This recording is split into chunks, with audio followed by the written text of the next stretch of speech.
هاتان السورتان استعملهما يا أخي كل ليلة مع آية الكرسي، مع الآيتين الأخيرتين في سورة البقرة، مع قل هو الله أحد، يحصل لك خير كثير، ولا يزال عليك من الله حافظ، ولا يقربك الشيطان حتى تصبح.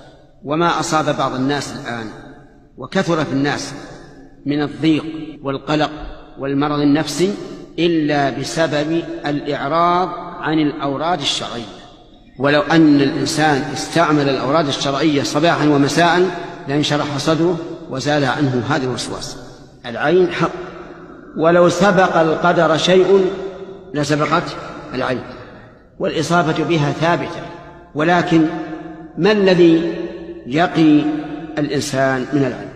الذي يقيه أن يتعوذ بهاتين السورتين، إذا تعوذ بهما بصدق كفاه الله تعالى شر كل عائل، ولكن يكون بصدق